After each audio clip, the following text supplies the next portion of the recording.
cuando desarrollas disciplina, consistencia en tu actividad y te sigues preparando, sigues buscando caminos de hacer alguna cosa diferente, de aprender cosas nuevas, te va bien. El accountability, estimado Armando, es un estándar personal. Es quién eres tú, qué esperas de ti mismo. El dolor de la falta de accountability lo sienten casi todas las empresas. El líder da ejemplo, el líder inspira. El líder es el role model de su equipo de trabajo. Y los dueños de negocios, tú tienes que ser el que vende lo que tu empresa produce, no el que produce lo que tu empresa vende. Aclaremos algo, no es magia, no es suerte y no es un pinche milagro. Es la chinga de todos los días, de trabajar duro y con inteligencia. Bienvenido a tu podcast, Negocios Chingones. Vamos a invertirle a la empresa más importante que tenemos todos, la mente. Señores, ¿cómo estamos? Regresamos otra vez a otro episodio más de este podcast Negocios Chingones. Ay, miren nomás qué nombre, ¿verdad? De eso se trata todo esto. Pero bueno, que déjenme les comento a quién tenemos el día de hoy. Hoy tengo el honor de conversar, como decimos aquí, con un verdadero, que es un arquitecto del cambio empresarial. Mi estimado Pepe Villasís, bienvenido a este podcast. Pero antes de entrar con esto, déjenme les platico a todos quién es Pepe. Pepe es un coach de negocios, ejecutivo de coach también. Sí. O sea, es coach de coach, prácticamente, con más de 3,000 horas de entrenamiento, no nada más en México, sino en Iberoamérica, y una carrera muy sólida en empresas, en coachar a empresas muy, muy grandes, hay que decirlo así, como IBM, DHL, Novartis. Bueno, hoy me acabo de hablar también de Tracción. Pero yo creo que lo que hace grande y único a Pepe, no solo son, vamos a poner estas famosas credenciales que todo el mundo salimos a decir, sino yo creo que es su capacidad realmente que tiene de poner el dedo donde duele. Así es como funciona esto, y obviamente pues tratar de ayudar a todos los que están ahí. Bienvenido, mi estimado Pepe. Muchas gracias, Armando. Para mí es un gran placer y una gran oportunidad de estar cerca de tu audiencia para a platicar de cosas muy útiles y muy interesantes que uno va aprendiendo a través de los años. Fíjate que yo tengo 21 años en el mundo del coaching empresarial.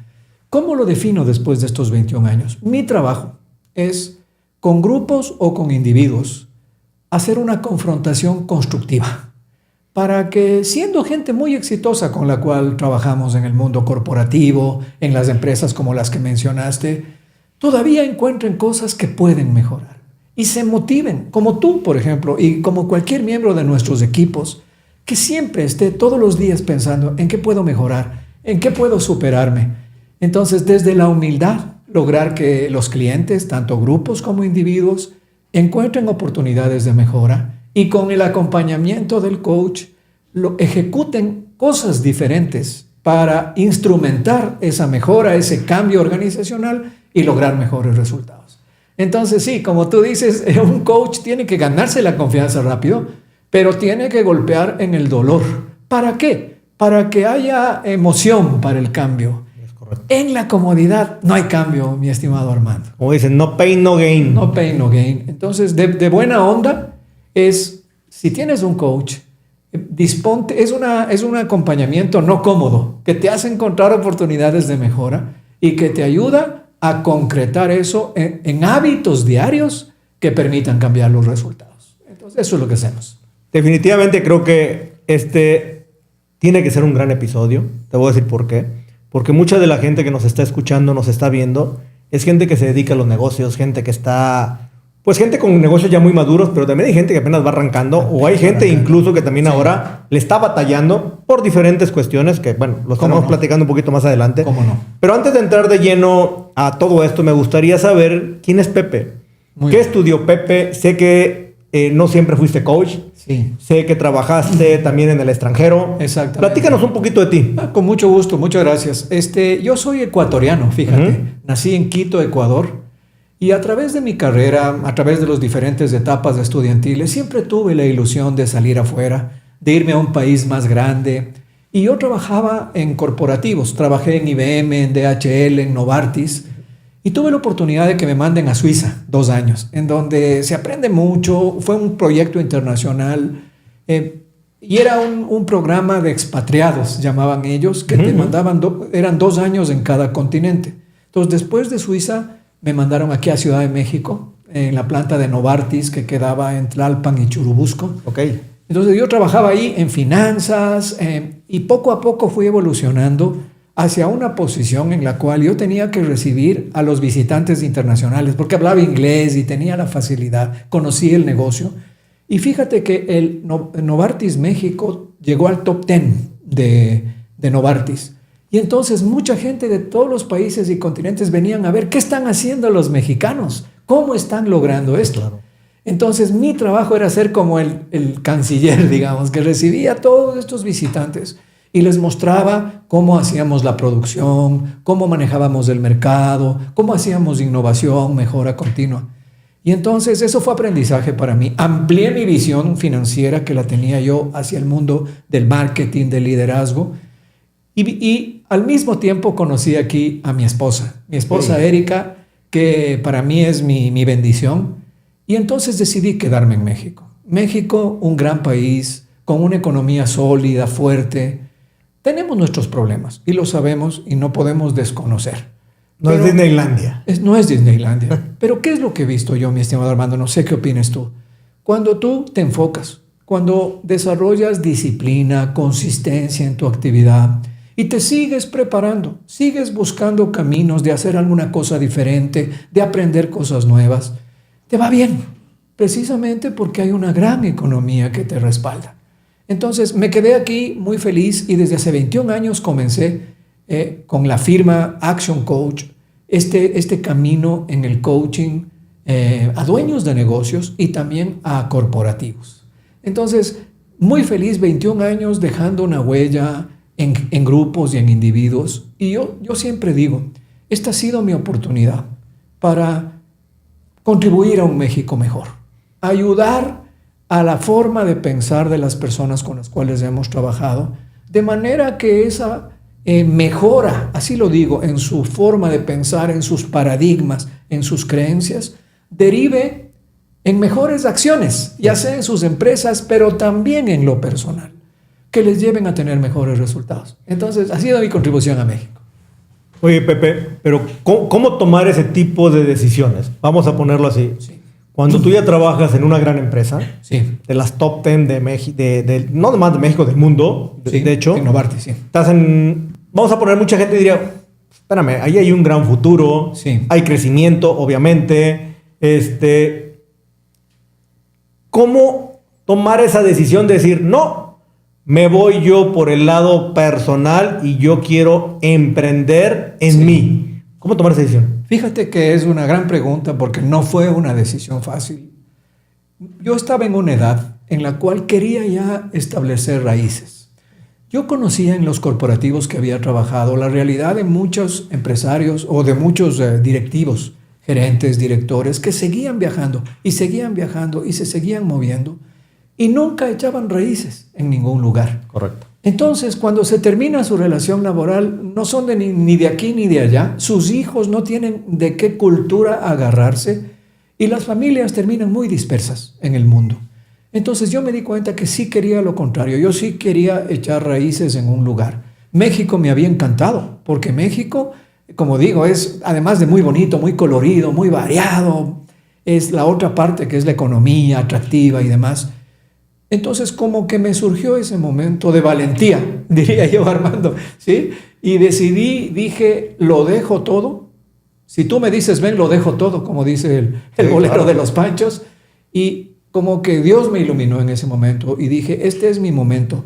Encontré en Erika, a quien yo buscaba, digamos, en el sentido de una compañera, alguien de valores, y me la jugué. Y dije, si México te da esas oportunidades, yo voy a triunfar en México.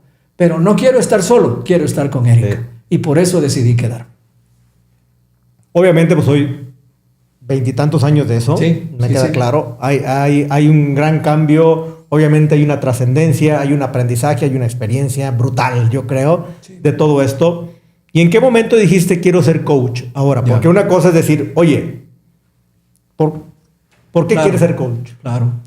Mira, cuando yo ya decidí quedarme aquí en México, hice un análisis profundo, un plan de negocios de diferentes actividades que yo podría hacer. También por un tiempo seguí buscando trabajo en corporativos, pero me di cuenta que algo real para mí en ese momento, yo tenía 38 años, 37 años, era más bien ya generarme una actividad autónoma que dependiera de mí o un negocio, en ese momento también lo consideraba, que podría ser un negocio comercial, un negocio de servicios, para establecerme y no estar en esta movilidad internacional, porque eso ya no quería yo. Entonces hice un análisis con ayuda de asesores, de psicólogos, y mis talentos, que son influir, educar, servir, ayudar, fueron justamente los que me hicieron ver que podía capitalizar mi experiencia y mi conocimiento para beneficio de mis clientes. Y encontré diferentes caminos de asesoría y el coaching me gustó, porque es esta parte confrontativa de ir al fondo. No es nada más una asesoría fría, es apasionarte con tu cliente para lograr un cambio. Y gracias a Dios me ha ido muy bien. Obviamente cuando tomas esa decisión, pues no sabes qué depara el destino, ¿estamos de acuerdo? Sí. Traes un objetivo probablemente, dices, quiero hacer esto. Y bueno, me imagino que dentro de todo ese gran aprendizaje, cuando lo vemos 20 y tantos años después, pues a lo mejor es más fácil platicarlo, decirlo. Claro. Pero ¿cuál fue el momento, el punto también? Porque creo que no toda persona que se lanza al mercado de manera independiente, pues no sale ganando luego. No, luego. ¿Cuál fue el momento más crítico ahí? Mira, ahí quiero aclarar que esta firma Action Coach sigue el modelo de franquicia. Okay. Entonces, involucra una inversión inicial que afortunadamente yo la pude hacer. Allá iba. Pero te acompañan, te guían, hasta te apoyan emocionalmente en esos momentos difíciles. Porque el empresario está solo, mi estimado Armando. ¿Sí? Entonces, al ser parte de una franquicia, pude sostener mejor mi negocio, sostenerme yo emocionalmente en los momentos difíciles. Porque todo negocio tiene que lograr posicionamiento, tiene que conectarse con los segmentos de mercado adecuados, poquito a poquito ir llamando la atención y en un principio captando prospectos y luego, como ya nos pasa a ti y a mí, logrando que nos busquen a nosotros gracias a quienes somos en nuestros mercados. Entonces, yo diría yo tengo 21 años en esto, 22 años. Los primeros 5 años fue de mucho batallar. Es como cuando un avión despega cualquier negocio. Han visto el motor al máximo. Y gracias a Dios, y gracias a la consistencia, a la disciplina y al aprendizaje que te insisto, ya fui tomando ritmo después de los primeros 5 años y seguir adelante. Entonces, es el apoyo de mi franquicia Action Coach, es la convicción y es también mi esposa que me apoyó mucho. Correcto. Ahora, tú manejas una metodología. Sí. Que estuvimos platicando incluso antes de entrar aquí a esta plática, que obviamente es el tema de la accountability, ¿no? Muy bien. Este tipo de metodología, o bueno, se lo puedo llamar así, es algo que tú mismo desarrollaste. Ya. Porque obviamente le has puesto tu colorcito. Mucho corazón. Sí, exacto. Sí. Entonces, no sé si nos pudieras hablar un poquito de lo que es el accountability. Digo, hay mucha gente que quizás no conoce este término. Muy bien. Muy pocos creo que lo hemos escuchado, lo hemos visto, viene muy en inglés. Sí. ¿Cómo lo pudiéramos definir para todas las... Porque no nada más es para un tema empresarial, sino también para un tema personal, para todos los aspectos, ¿no? ¿Cómo nos lo pudieras definir tú? Hoy tengo esa bendita oportunidad de clarificar el tema de accountability para que la gente que nos escucha encuentre en el accountability un buen camino para su vida. Porque el accountability, estimado Armando, es un estándar personal. Es quién eres tú, qué esperas de ti mismo.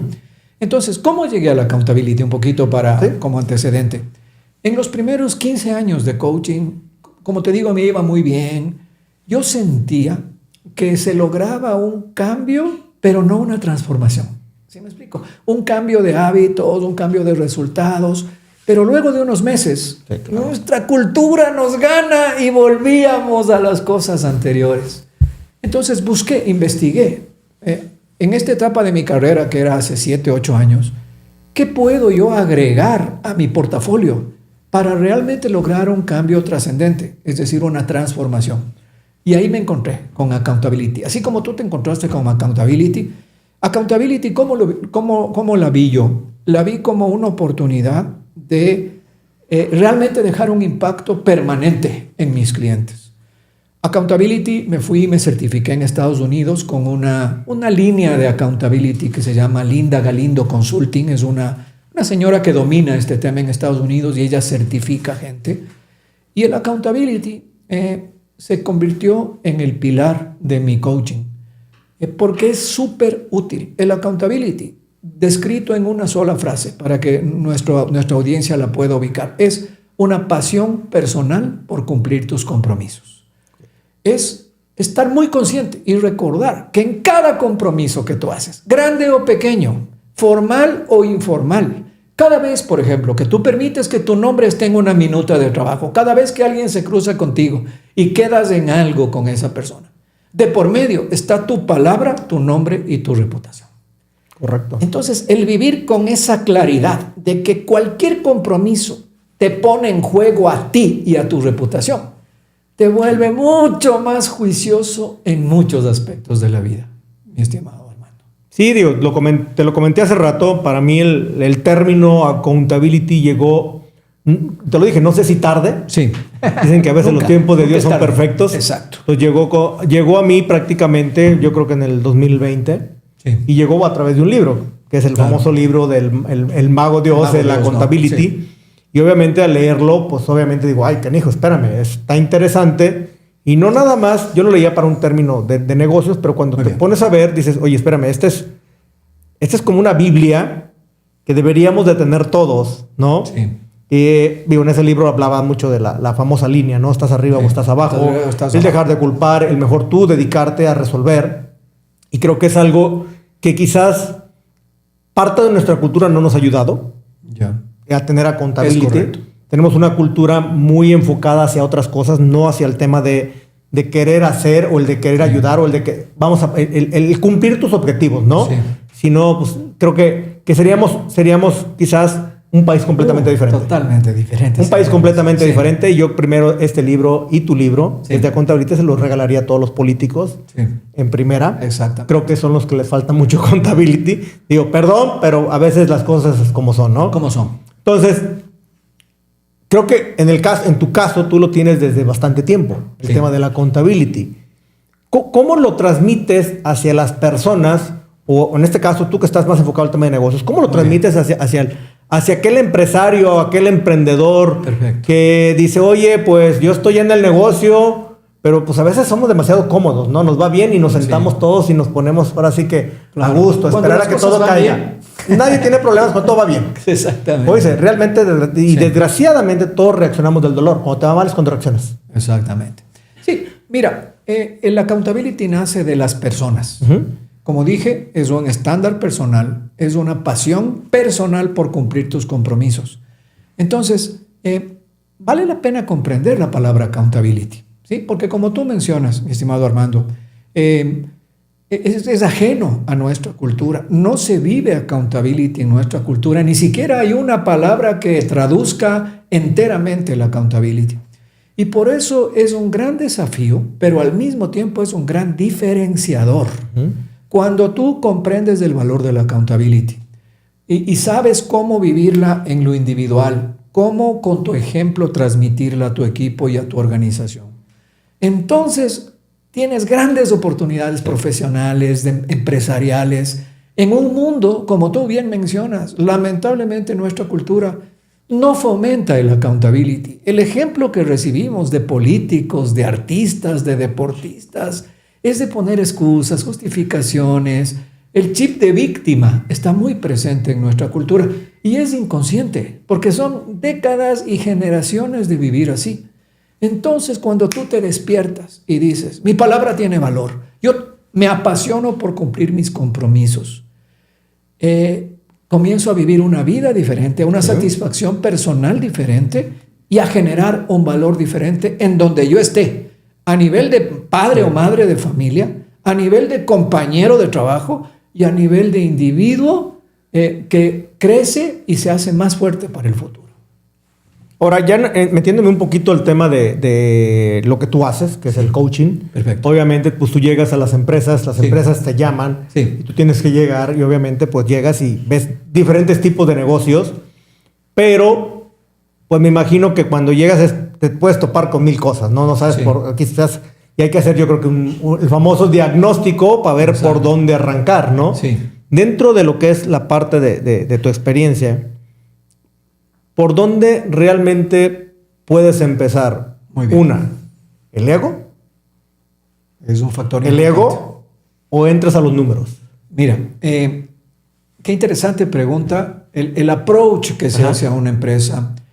El dolor de la falta de accountability lo sienten casi todas las empresas. Eso no tienes que hacerles mirar. Correcto. Ellos ven cómo la gente no asume su rol, no tiene ownership, se llama.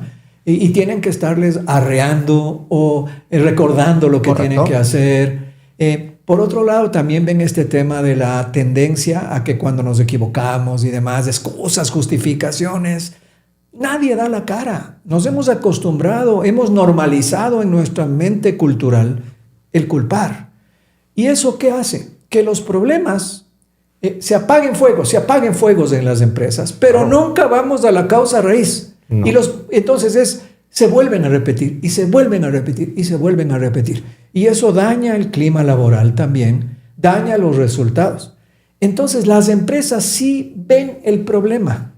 Lo que yo me he encargado de hacer es dar a conocer el término accountability. No le quise cambiar de término. Y que las empresas poco a poco, a través de todo lo que hemos hecho de posicionamiento y demás, entiendan que eso es falta de accountability. Okay. Entonces, así hemos logrado conectar a las empresas con el concepto de accountability. Y sí, ¿qué es lo que diagnosticamos al llegar?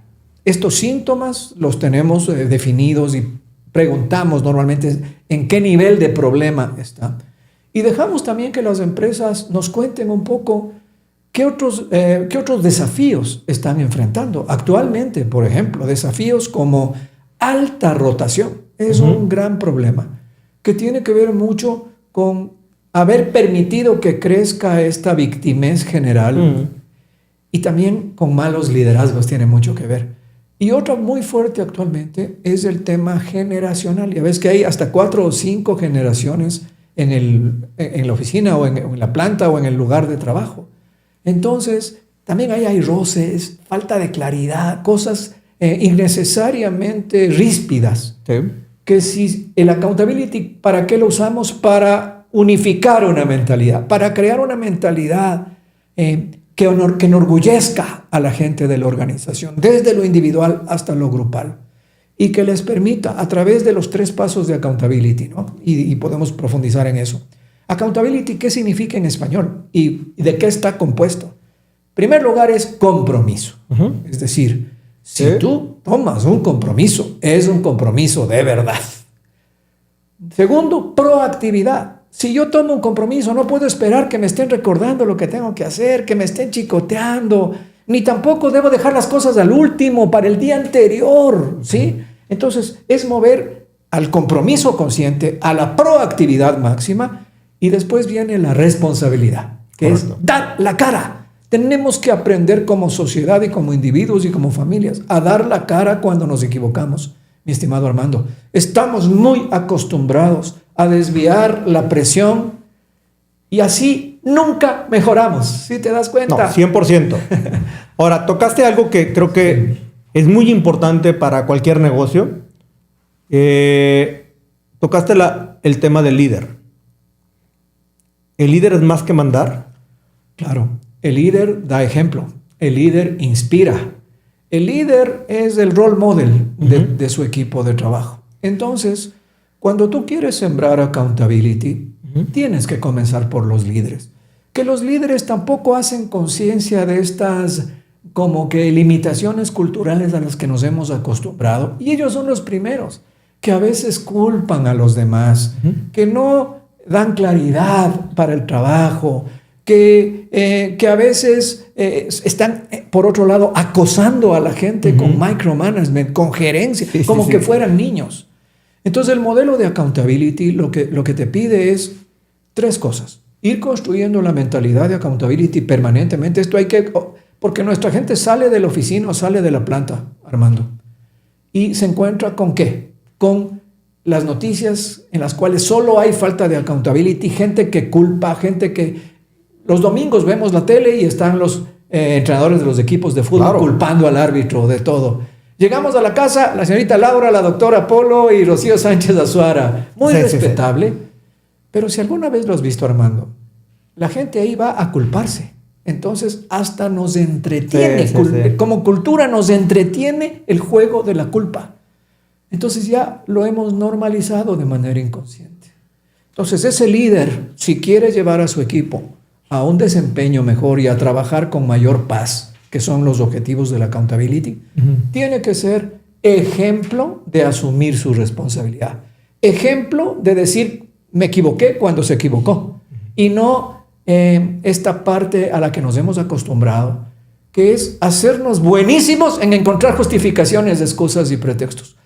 Yo le digo a las personas que nos están escuchando, cuando te equivoques, da la cara, aguanta vara, que te duela para que mejores. Si te haces bueno, termino con esto, en encontrar excusas y justificaciones de manera inconsciente, esa es tu mejor habilidad. Eso es garantía de mediocridad. Ahora, los que se consideran líderes de alto rendimiento y que tú los ves mucho, ¿cuál es el talón de Aquiles de ellos?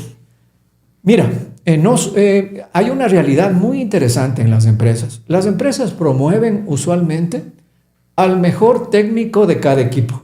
¿Sí me explico? Ya sea de un equipo administrativo o de un equipo de producción, el que mejor produce le promueven, sin evaluar si es la persona adecuada, una persona que puede influir a los demás, que tiene empatía.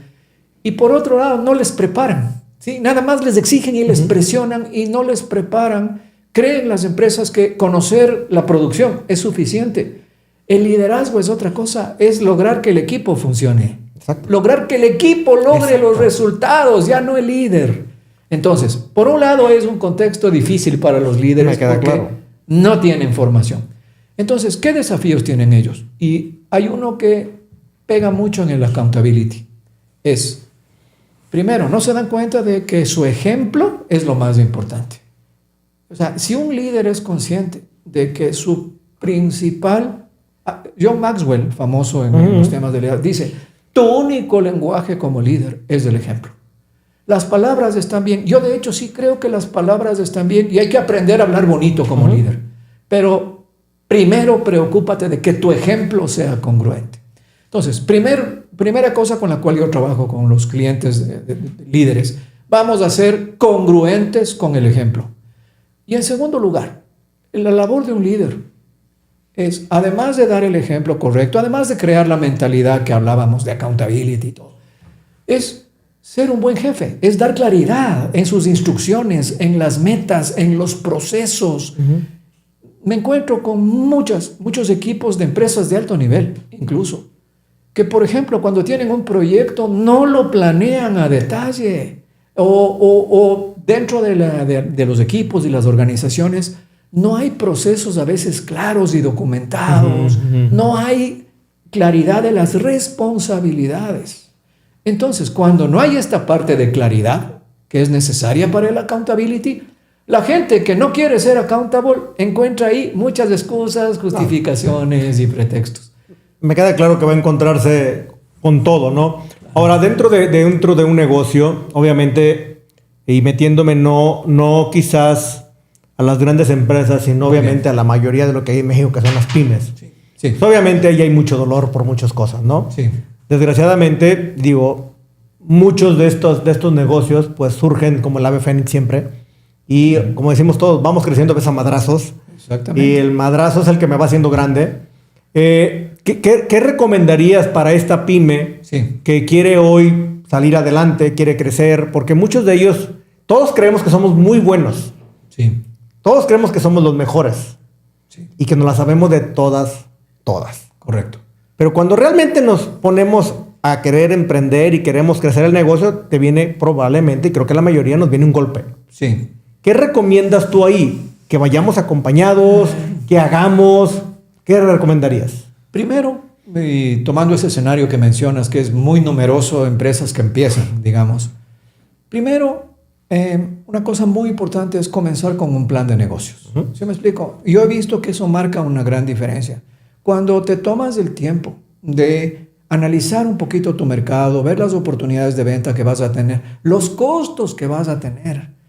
Tú habrás visto, Armando, a veces la gente se lanza y después se da cuenta que tenía costos de normatividad, impuestos que no había considerado. Que necesitaba un contador. Sí. ¿Cuánta cosa que por no haber pensado eso, truenan? Sí. Entonces, una ayuda para eso es hacer un plan de negocios. Y, por ejemplo, la gente que está pensando en abrir un negocio, que ahorita está trabajando, que eso hay también bastante, que aprovechen el tiempo y hagan su plan de negocios. Y número 2, yo sí creo que es buena la idea de, una vez que comienzan a avanzar, a crecer un poquito, dejarse ayudar.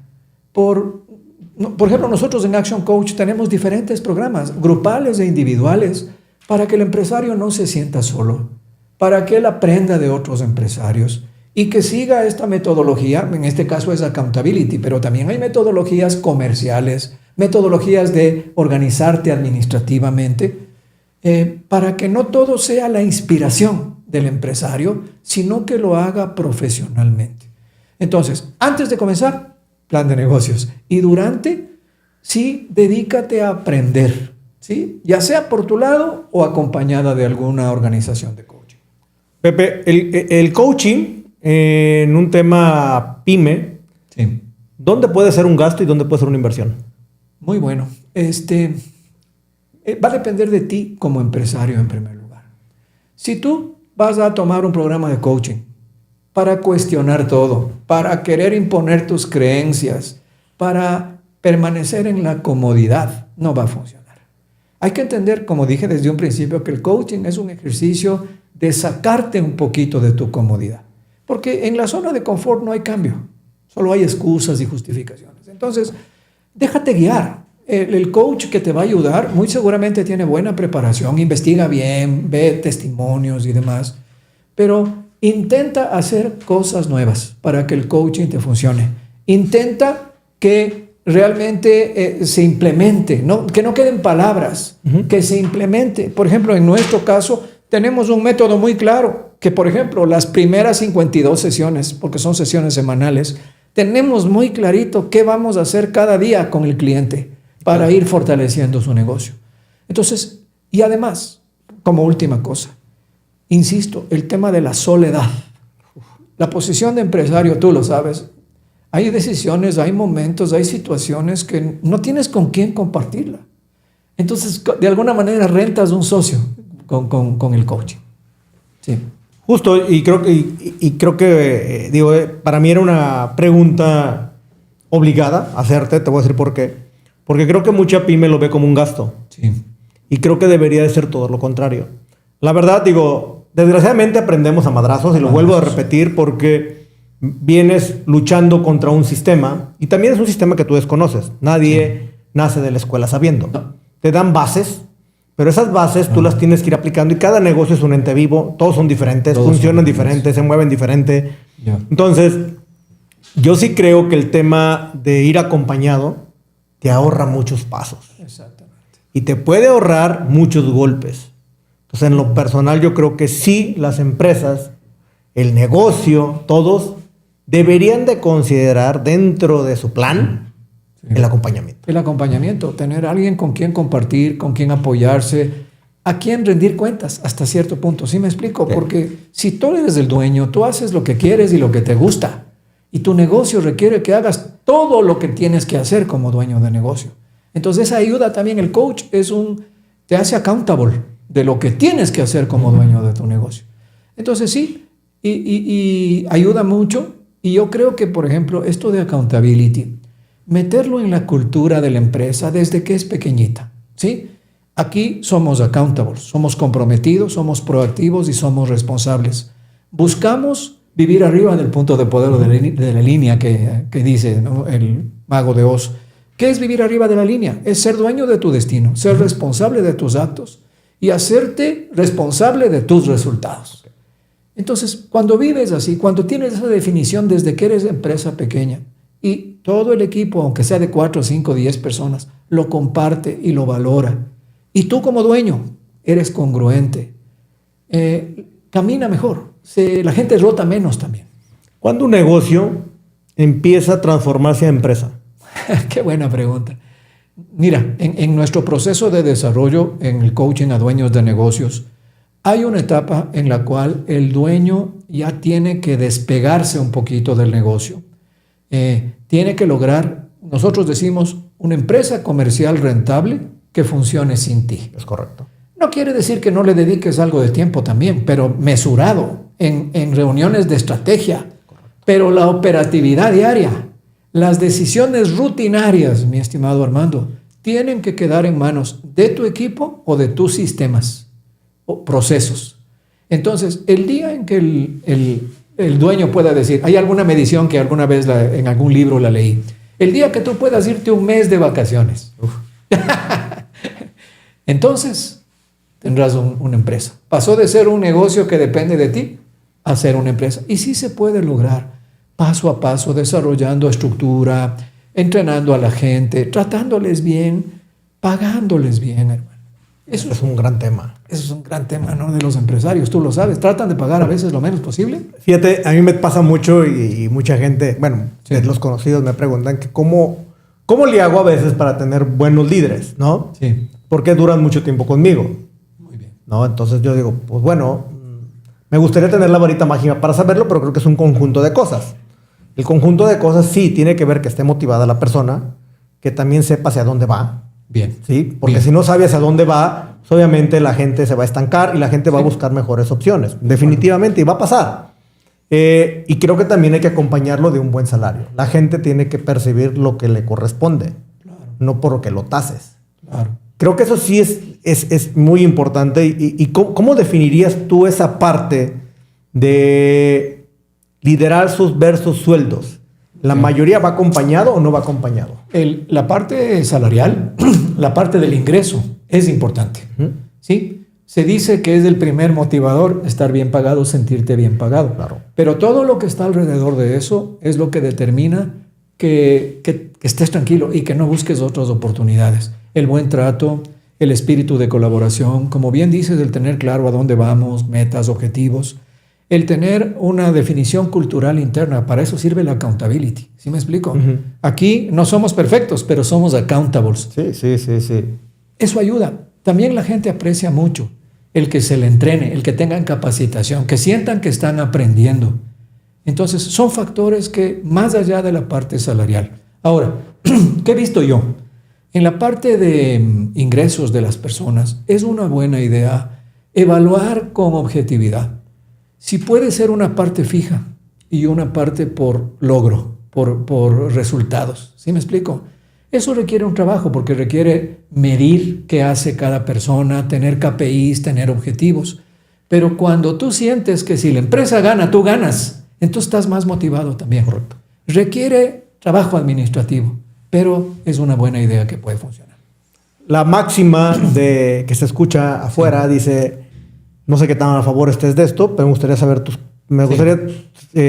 conocer tu opinión de esto, donde dice, contrata lento, despide rápido. Entiendo el sentido de eso, que contrates bien, que contrates profesionalmente, que no sea nada más alguien que te recomendaron o alguien que apareció y te impresionó en su primera conversación. Tengo algún esquema de reclutamiento, como nosotros tenemos en Action Coach, y lo que dice es, si no te da la persona, si ves que no tiene la actitud o la aptitud necesaria, de una vez déjale ir. Tiene algún sentido, porque a veces, ¿qué es lo que veo yo en las empresas y que castiga el accountability? A veces tenemos gente que ya no debería estar, mi estimado Armando. Gente que se le ha dado oportunidades, se le ha dado entrenamientos, pero sus actitudes, su falta de compromiso, su indisposición a colaborar con los demás, hace que se conviertan en una carga para el equipo. Entonces, cuando tenemos eso, si nosotros dejamos que esa persona siga con nosotros, adiós accountability. ¿Sí me explico? ¿Qué van a decir los que sí se están esforzando por ser accountables cuando ven eso? No. ¿Para qué me esfuerzo? Regreso a mi zona de confort. Hay que tomar en cuenta eso, Armando, es un concepto muy importante para el accountability. Los seres humanos tenemos una zona de confort. El instinto de la comodidad es súper fuerte, súper fuerte. Entonces, si yo pido a mi equipo que se mantenga fuera de la zona de confort, que sea accountable, que diga la verdad, que no se haga víctima, y yo tolero que haya una persona en mi equipo que sí, ¡pum!, todo se acaba. Sí, o sea, es que, a ver, yo creo que para todos, uno de los grandes problemas, y me refiero mucho al sector pyme, porque es el grueso de todo esto, Sí. Son los que no tienen procesos, no hay procedimientos, no hay nada y es... Me urge una persona y mañana la está contratando, o sea, y lo que caiga. Exacto. ¿Traes ganas? Sí, traigo muchas ganas. Ah, contratado. Pero realmente no conocemos las tablas bien, si fue lo correcto o no fue lo correcto, y resulta que los 3 meses lo terminas corriendo, o sea, te termina yendo la gente, hay mucha rotación de personal. Y al final de cuentas creo que hay cosas que la gente a veces no entiende. Es muy caro tener rotación de personal. Es lo más caro. ¿Por qué? Tienes que estar capacitando. Y hay un proceso de capacitación. Y ese proceso de adaptación, de capacitación, hay errores. Hay errores de calidad, situaciones así, claro. Y vienen los sobrecostos. Sí. Entonces, creo que es importante también para todos el escucharte y saber que efectivamente hay que crear cosas diferentes para que un negocio pueda subsistir y salir adelante. Ahora, yéndome a la sangre de un negocio, vamos a ponerlo así, lo que hace que el negocio pues viva, y sé que es un tema que tú tocas mucho también, que es el tema de las famosas ventas, que es el ingreso. Correcto. Muchos, obviamente, en cuanto el negocio empieza a medio fallar, es métele a ventas. Sí. ¿Qué tan a favor estás de eso? Mira, más allá de lo importante que es lo que hemos platicado hasta aquí, tener una cultura definida, que los líderes y el dueño den el ejemplo correcto, sean el role model de lo que queremos construir. También que tengamos gestión profesional de la gente, incluyendo la contratación y el despido cuando es necesario. Viene la parte de profesionalizar la gestión comercial. En nuestra cultura, por 1000 razones, yo te pregunto, Armando, cuando todavía pasa, cuando decimos esa persona, él es un vendedor, ¿qué piensa la gente? Cuando dices, él es un vendedor. Sí.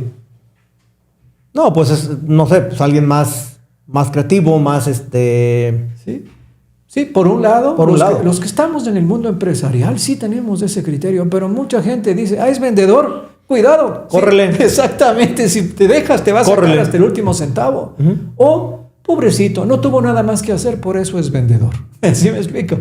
Todo lo contrario. ¿Por qué los vendedores son malos? Ojo, Espera. ¿Sí? Y eso te lo comento dentro de la perspectiva de lo que ve el jefe de negocio. Sí. El dueño de negocio, todos los vendedores son malos. Es malo. Bien. Nace de eso justamente, de la falta del orgullo profesional. Okay.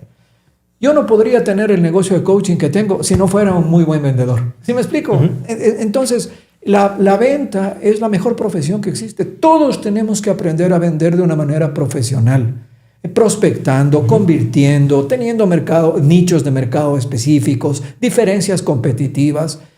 Pero a veces el dueño de un negocio o el líder nunca hace ese trabajo de estrategia comercial y le manda al vendedor a vender como sea, sin tener argumentos, a tocar la puerta de cualquiera.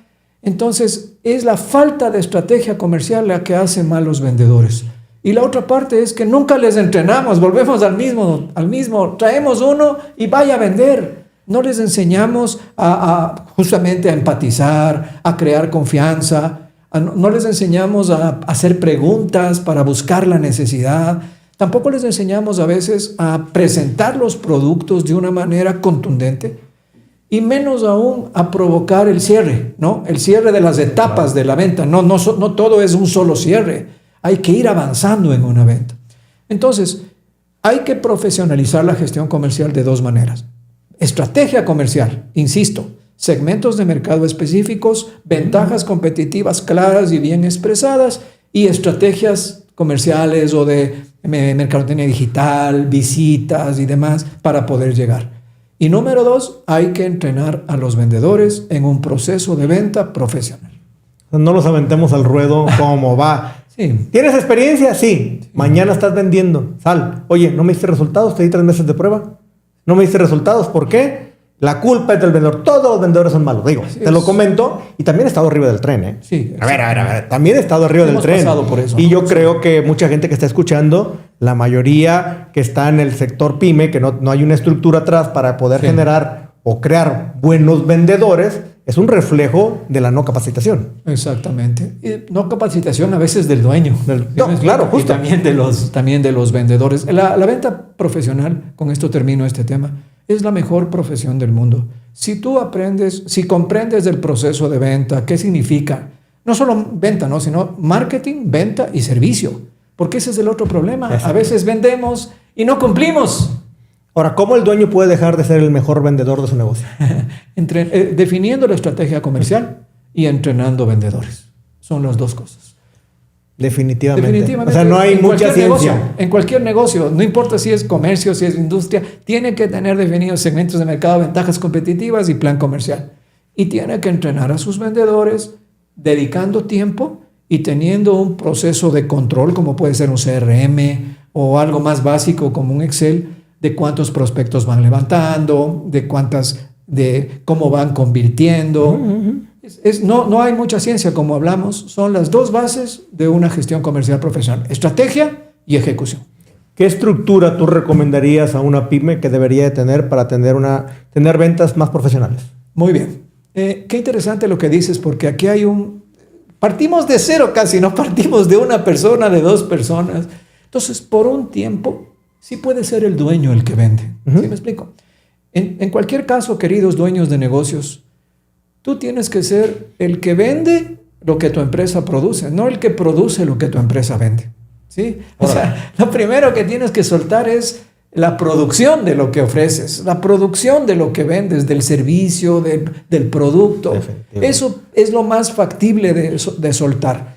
Y después, cuando tú ya pienses en soltar un poco la parte comercial, mi recomendación es: búscate algún joven, a lo mejor ingeniero, a lo mejor técnico, industrial o lo que sea, y juntos hagan el proceso de desarrollo.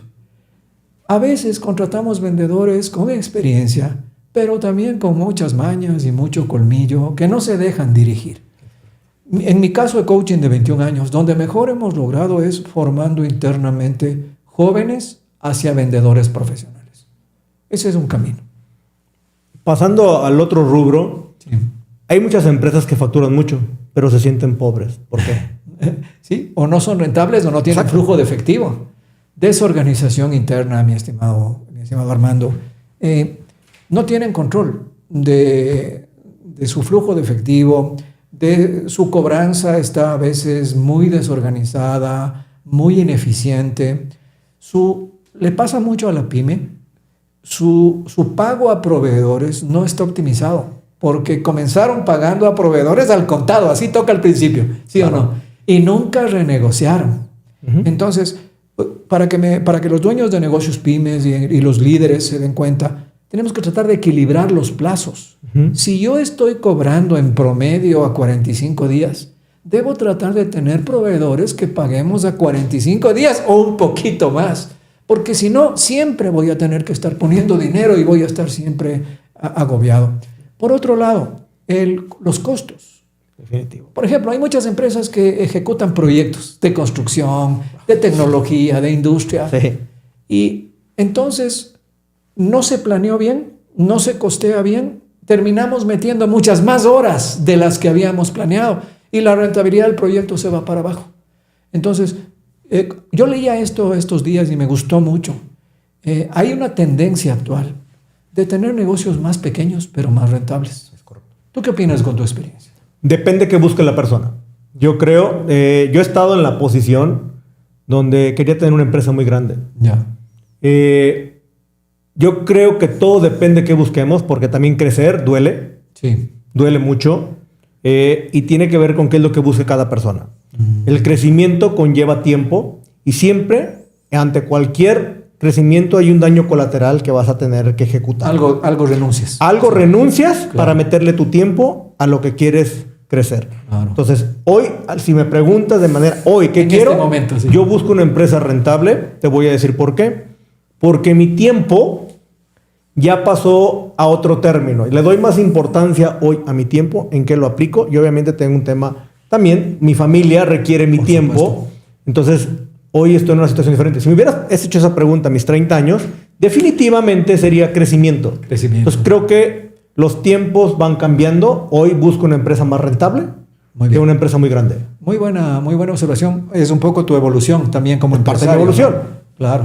Sí, a mí me gusta la idea esta de empresas pequeñas, más rentables. Correcto. Y luego ir integrando otra parte de la proveeduría de esa empresa. Crear un ecosistema dentro Sí. de tu propio negocio. Exactamente. Pero sin que te quite el sueño. Bueno, para mí, ojo, y lo comento y soy muy claro en lo que digo, porque si tuviera mis 30 años, yo traía el acelerador a fondo, como Claro. cualquier Como persona cualquier de 30 años. de 30 años, ¿no? Obviamente ya estoy en una etapa diferente, donde pues a lo mejor busco cosas diferentes. También ya me di tantos golpes en la espalda, que a lo mejor también para mí ya es más fácil tomar decisiones y saber por dónde ir y dónde no ir.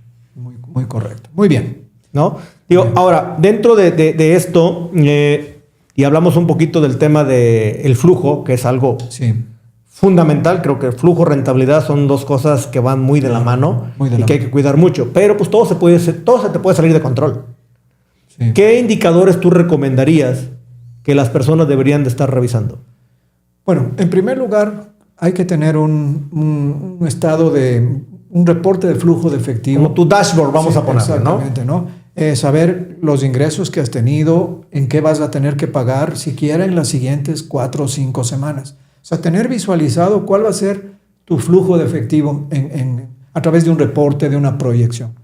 Después es muy importante indicadores como el tiempo de recuperación de tu cartera, o sea, en promedio cuánto tiempo, el tiempo de pago de tus facturas a proveedores, pero también hay otro factor importante que es el inventario. Hay muchas empresas pequeñas que precisamente porque fueron tomando decisiones, se metieron en un negocio, en otro, tienen un inventario de cosas obsoletas que no usan ni van a usar. Entonces ahí tienes, ¿qué significa tener un inventario alto? Tener un montón de dinero parado. Es muy costoso. Entonces también el inventario hay que controlarlo.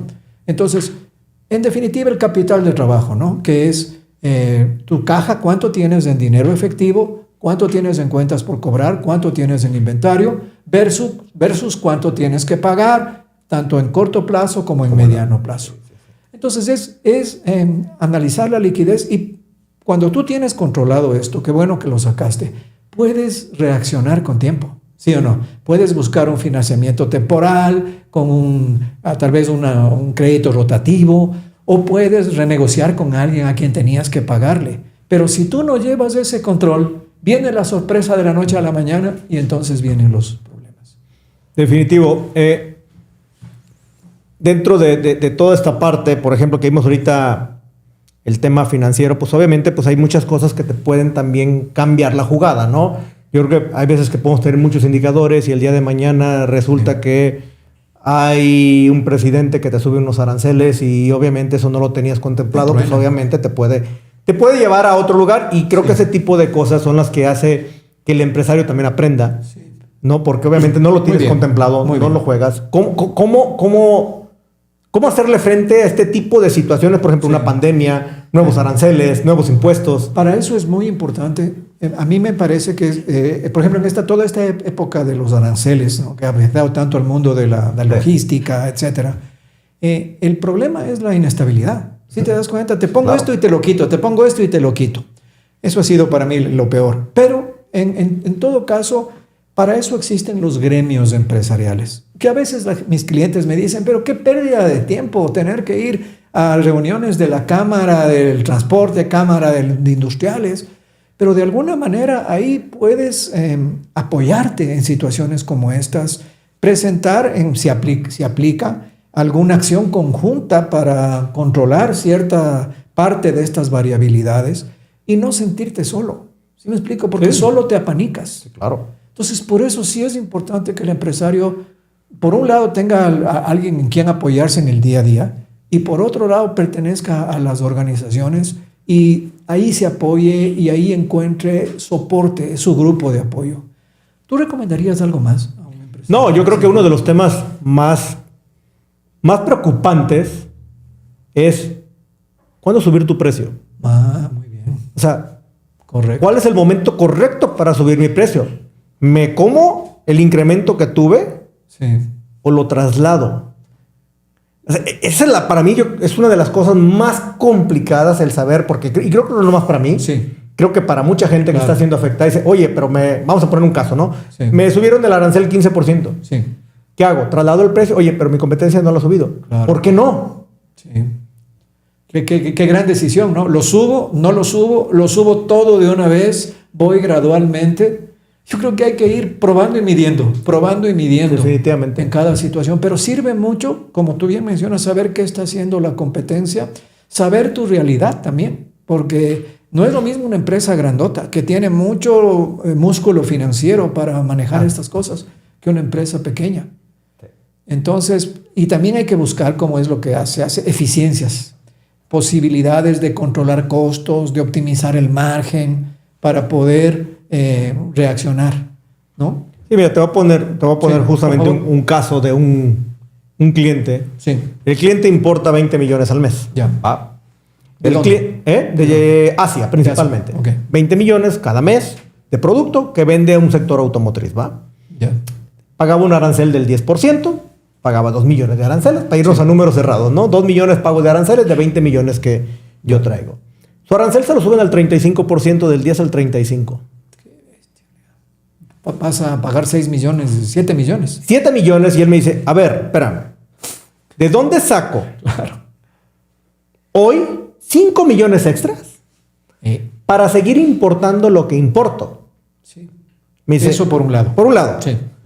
Número 2 me dice, mis clientes me dicen que no le puedo subir el precio porque tenemos un contrato firmado.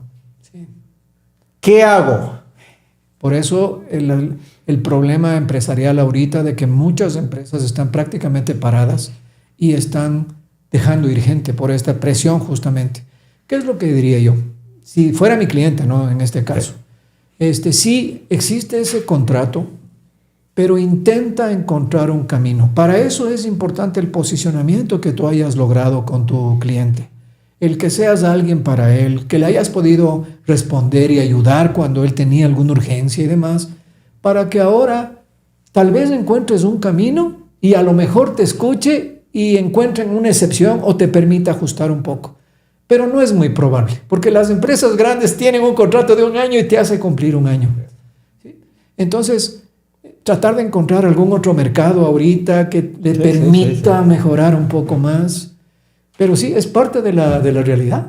Ahora, justamente en todo este tema, porque a final de cuentas, lo que buscamos ante todo eso es tener un gran diferenciador, ¿no? Sí. A mí hay un libro que me gustó mucho, muy chiquito, que se llama La vaca púrpura, Ya. que dicen que en un mundo de iguales, ¿cómo vas a ser diferente, no? Exacto. Entonces, por ejemplo, ¿tú qué recomendarías a la gente del sector de negocios Sí.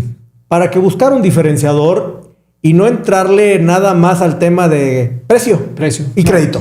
Sí, que son los dos básicos, ¿no? Sí, precio y crédito. Soy el más barato y te doy más crédito, y eso es mortal, porque como dice la frase, ¿no? El que vive por precio, muere por precio.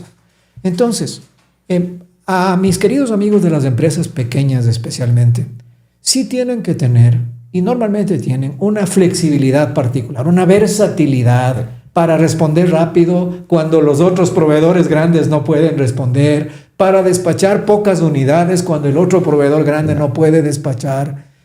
Pero eso también tiene un límite, Armando, porque si tú sigues creciendo y quieres mantener esa flexibilidad exagerada, es suicida para ti. Tienes que ir entonces incorporando tecnología, incorporando un nivel de servicio al cliente, una puntualidad de entregas, que aquí nos falla también por la accountability, que haga que el cliente vea en ti algo más que no sea solo el precio. Pero tienes que comunicarlo, ese es el detalle. Correcto. Hay muchas empresas que sí tienen diferenciación, pero que no la comunican. Entonces, la diferenciación es a veces el propio producto, que puede ser mejor cada vez, pero también tecnología alrededor de eso, cierto nivel de empaque especial que yo puedo hacer para mi cliente en algunos casos, el servicio postventa. Por ejemplo, esa es una buena estrategia que yo uso con mis clientes. Diferénciate ofreciendo un primer nivel de servicio postventa incluido en tu precio. Porque además así estás metido en el negocio de tu cliente y vas viendo otras necesidades, etcétera, etcétera. Entonces esa puede ser una diferenciación. El precio no puede ser la única, es parte de tu competitividad, sí. Pero necesitas, la diferencia es el servicio, y el servicio lo da la gente. ¿Y qué gente? La gente accountable. Entonces es toda una cadenita. toda una cadenita. Ahora, en este mundo de los negocios, Sí, en Latinoamérica, México en particular, el negocio familiar es muy común. sí. ¿Estamos de acuerdo? Sí, sí. Aquí es algo del día a día. Claro, la gran mayoría de La gran empresas. mayoría de las empresas son familiares. Sí.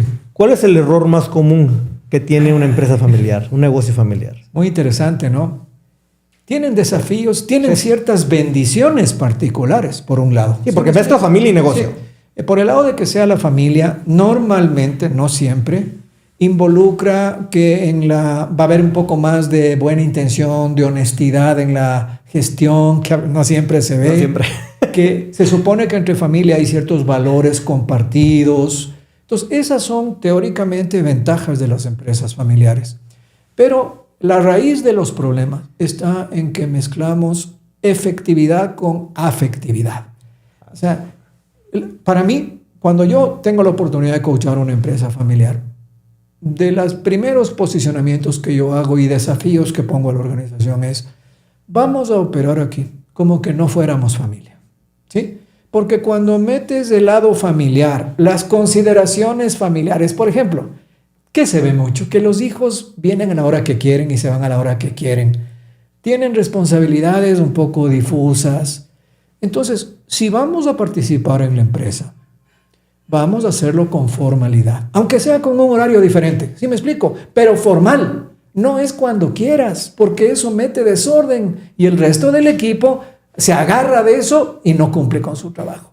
Entonces, es diferenciar los roles de familia con el rol de ejecutivo. Entender que no es obligación para todos los hijos participar en la empresa. Eso también es un problema, que a veces el dueño quiere que todos los hijos participen, ¿no? ¿Bajo No qué debería ser condiciones así. tú dejarías que trabajaran en la empresa? Pues, si fuéramos rudos y... No, y es un negocio, a ver. es Les da de comer a todos. el mismo proceso de reclutamiento que incorpora ejecutivos de afuera. Es que cumplan al menos lo básico de esos. Y la otra, ¿bajo qué condiciones? Que sean el ejemplo para los demás en cumplimiento, ¿sí? Que tengan compromiso formal, no compromiso informal. No que vayan de centro estorbáis, como decimos, a trabajar en la empresa, sino que tengan una responsabilidad, aunque sea de medio tiempo, pero clara. Con eso sí se puede. Sí se puede que funcione bien. Ahora hay que tomar en cuenta una cosa, nada más termino con esto. Como miembro de una familia empresaria, tú tienes otros roles, ¿no? Puedes ser parte de un consejo. Exacto. Simplemente puedes ser parte de la familia si no quieres meterte en el negocio. Y eso el empresario que no lo vea como que su hijo le está fallando o como que no le interesa. Cada cual tiene su camino y según se van haciendo adultos, la mejor fórmula es que se queden en la empresa los que quieran estar. Y como último punto, si ningún hijo quiere estar en la empresa, no es el único camino de trascendencia. También se puede en algún momento venderla, que es donde se hace rico el empresario cuando vende su empresa o conseguir otros socios. He visto más de un caso que termina la empresa con los empleados como dueños. Está muy bien. Entonces, a mis queridos dueños de negocio, entiendo la ilusión de que sus hijos se queden con su negocio, pero no fuercen eso. Cuando forzamos eso, las cosas no salen bien. ¿Cuándo saber que el hijo es el sucesor del negocio? Ahí ayuda un coach, ¿sí me explico? Para observar objetivamente las cosas. ¿Qué diría yo? Así como 3 puntos claves. Que esté dando el ejemplo correcto de manera consistente, que ya conozca el negocio y esté obteniendo resultados, ¿sí? Y el tercer elemento es que el papá se retire. Porque eso también vemos, no sé si te haya pasado, que ahí sigue metido el señor y entonces los empleados le ven a su figura de autoridad de años y le brincan al hijo que ahora está a cargo. Entonces es saludable, así es nuestro programa de coaching también. Ya cuando el empresario está delegando en su hijo o en quien sea, tiene que limitar su presencia. Si sigue ahí metido, no funciona. ¿Cómo crear accountability en la familia? Lo mismo. En la familia, más bien a mí me parece que de las experiencias que he tenido de trabajar con familias, como hay esta raíz de valores comunes, ellos entienden accountability como un valor también. O sea, como una especie de demostración del amor mutuo cumpliendo sus compromisos. Entonces, al igual que grupos empresariales que no sean familia, en las familias es muy fácil que comprendan el valor de la accountability, pero es menos fácil que lo cumplan, porque hay esas tolerancias, esos excesos que vienen arrastrando por años y que es difícil para ellos soltar. Y solos, muy difícil lo van a lograr. Mira, yo quiero ponerte, y me di a la tarea de querer ponerte un caso. Ándale. Un caso que por ahí me llegó. Ándale. Digo, excelente. Y justamente este caso va muy ligado también a uno de los negocios que yo tengo. Ya hace un año inicié con el negocio del transporte. Muy bien. Con camiones. Sí. Y justamente conocí a una persona y es un caso que me gustaría tocarlo contigo. Comenta. Y lo puse de hecho aquí, por ejemplo. Es una empresa de transporte, tiene 18 años. Ya. Factura, vamos a ponerle, son 50 millones al año. Ok. No sabe realmente cuánto ganan. Uno, ¿va? El fundador no suelta el control. Los hijos quieren innovar. Sí. ¿Sí? Las ventas no crecen y cada mes es una batalla por el flujo. Si tú entraras mañana como coach, Sí. ¿por dónde empiezas? Primero hay que empezar por una fase que se llama dominio del negocio, que es justamente definir a dónde vamos, qué queremos lograr, las metas principales, definir el control financiero, examinar cómo lo están haciendo y encontrar un control básico del flujo de efectivo principalmente. Después, asegurarnos que el servicio que estamos dando sea bueno, sea consistente, que no supongamos que damos un buen servicio, ¿sí? Y que tengamos, digamos, la organización mínima interna, la estructura mínima interna para comenzar a crecer. Te aseguro, y lo digo con todo afecto para mis amigos empresarios, solo con esas 4 cosas que estamos hablando, servicio, flujo de efectivo, destino y estructura básica, ya comenzamos a mejorar. Número 2, viene la parte cultural, viene la parte, vamos a hablar de accountability, ¿sí me explico? Sin accountability esto va a seguir igual, pero en ese accountability tiene que haber una fase de realineación de la relación del dueño con los hijos. Y aquí es donde entra a definir qué hijos quieren seguir, cuáles no, qué responsabilidades tienen. Y tú como coach, ¿qué haría yo? Yo le coacharía al papá para que vaya soltando. ¿Esa sería la plática incómoda entre el papá y los hijos? Incómoda. Y mi experiencia, exactamente, entre el padre y los hijos. Pero los padres sí suelen estar conscientes de que tienen que ir soltando, pero no ven todavía a veces en sus hijos también la formalidad, la disciplina. Más que el resultado, lo que no ven es la actitud de los hijos. Entonces hay que trabajar con los dos lados. Con el papá que vaya soltando realmente, que vaya confiando, y con los hijos que vayan levantando su nivel. Y ahí viene la otra parte que hemos hablado, trabajar la parte comercial, que te aseguro, te puedo apostar, que no la tienen profesionalizada. Después, ya como últimos pasos, viene ya armar todo el tema de procesos. Al principio se puede hacer con checklists y después ya un poco más con procesos. Y como último paso es ya formalizar esto de que el papá ya no esté ahí. ¿Sí me explico? Institucionalizar la organización, entendiendo de qué se hacen cargo los hijos, porque eso también pasa. Hay hijos ahí, pero no está clara su responsabilidad. Entonces no es tan difícil, ¿no? Es con dominio básico, es un tema de organizar la relación entre ellos y definir la cultura, y es un tema de organizar la salida de los papás. Fácil de decir, difícil de hacer. No, me queda claro. Aquí todo se puede escuchar quizás muy fácil, pero hay un proceso que hay que estar haciendo. Ahora, tocaste un tema que también no lo había tocado en toda esta plática, y es el tema de los procesos. sí, ¿Qué tan importante es tener procesos? Actualmente, de hecho, a partir de la pandemia se empezó a escuchar mucho el tema de las famosas startups, sí, donde pues no dicen, oye, el proceso hay que brincártelo a veces porque hay que crecer 10x, Sí. y buscan meter el acelerador, pero así a 300 kilómetros por hora. ¿Hasta dónde es viable realmente empezar a crear procesos, ¿sí?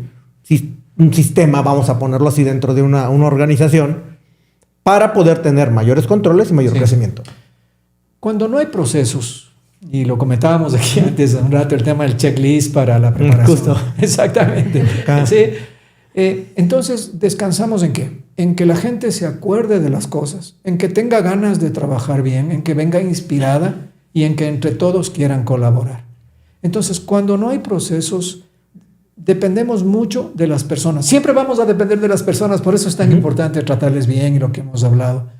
Pero si no hay procesos, todavía más dependemos de las personas y entonces salen divas dentro de las organizaciones.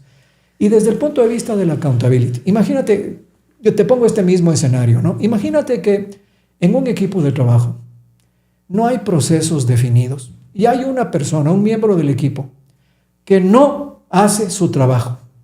¿Con qué pretexto me puede salir? Que no haga su trabajo, no, hombre, le va a echar culpas a mil cosas. Y si no hay un proceso, ¿qué puede decir? Es muy fácil. Yo creí que era de esta manera. No me habían dicho. No me habían dicho. Antes lo hacíamos así. Lo hacía la otra persona. Exacto. Porque ahora yo. O sea, ¿sí? Exactamente. Entonces, esta es la reflexión que yo quiero hacer. No es que podemos dedicar tanto tiempo a eso, ¿no? Es el hacer procesos. Primero, como digo, comencemos por checklists, ¿sí? ¿Qué es lo que hacemos en cada uno de los trabajos que hacemos? Checklists simples y tal vez con algún formato, etcétera. Si no dedicamos tiempo a eso, que no es trabajo solo del líder o solo del dueño, sino con el equipo mismo, con un Excel, lo pueden hacer ahí en una pantalla. Si no hacemos eso, el trabajo es mucho más difícil. Estamos dependiendo de la voluntad de la gente. Entonces, mi respuesta es, sí hay que ir avanzando en los procesos. ¿Cómo hago yo con mis clientes? Nos hacemos una guía, como un índice, y nos ponemos un año para ir desarrollando. Ponemos una secuencia de desarrollo de los procesos, inicialmente con checklist, y con eso comenzamos a trabajar. ¿Qué pasa con las startups? Por eso también algunas han tronado de una manera... Yo creo, la mayoría. Yo creo en el equilibrio. Yo creo en que si tienes esa energía, si encontraste un nicho muy amigable y estás pudiendo crecer, crece. Pero aunque sea, contrata a alguien que te desarrolle los procesos básicos. No todo es entusiasmo, no todo es energía. Sin procesos se complica la accountability. Sin procesos, la gente que no quiere ser accountable tiene las de ganar. Qué interesante, ¿eh? Escuchen todos porque creo que esta plática que estamos teniendo creo que nos dimos un paseo prácticamente por problemáticas que se pueden tener en diferentes tipos de negocios. Y creo que dentro del mundo de los negocios, en todo aquel que tiene un negocio, pues llega un momento donde pues todos, como siempre decimos, esto es una rueda de la fortuna. Sí. ¿Sí? Hay cosas controlables, hay cosas que no, y hay cosas que también descuidas. ¿Va? Hay de todo. ¿Qué crees tú que sea uno de los principales problemas en los negocios? ¿El mercado o el ego? El ego de creer que lo sabes todo. El ego, el autoengaño que se genera de que porque te ha ido bien por un tiempo, improvisando a veces, trabajando nada más así como hablamos de inspiración, te va a seguir yendo bien. Hay que recordar lo siguiente, el mercado va cambiando. Por ejemplo, anteriormente se hablaba mucho de esto. Hay muchas empresas queretanas que ya no están, ¿no? Muy tradicionales que ya no están porque no supieron adaptarse a la nueva nivel de competencia del mercado. Entonces, tienes que seguir adaptándote. No puedes vivir únicamente de tu historia y de tu ego.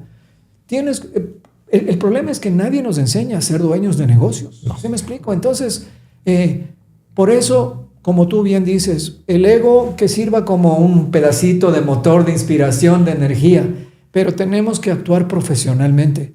El ser dueño de negocio es una actividad profesional que sigue los temas que hemos visto aquí.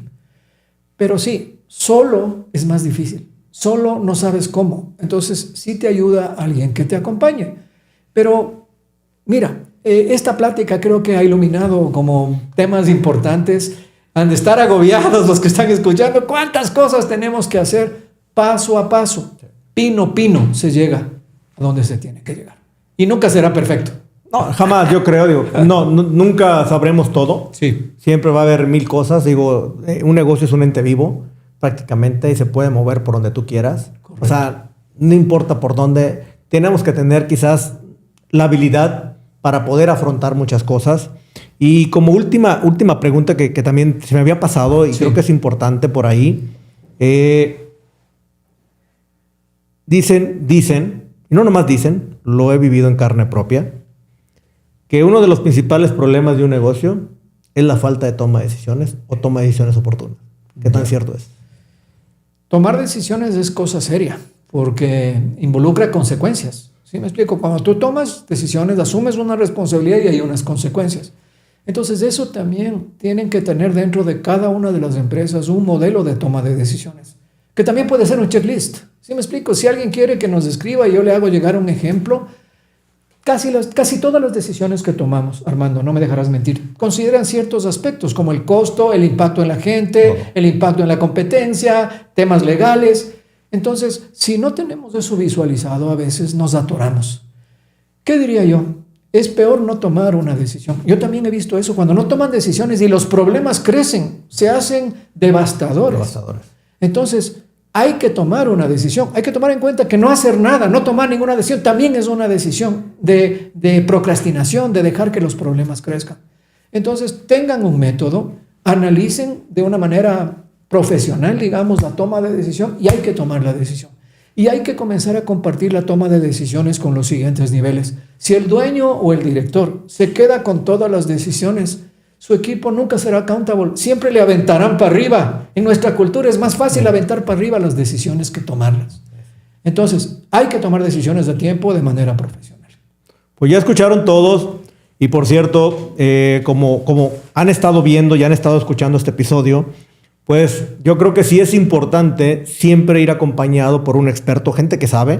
Yo creo y me atrevo a decir, mi estimado Pepe, que cualquier persona que quisiera tener un acercamiento contigo, una asesoría, ¿dónde te puede contactar? Mira, en las redes sociales, en LinkedIn, en mi página web coachpepevillasis.com, Facebook, todos los lugares en que estamos presentes.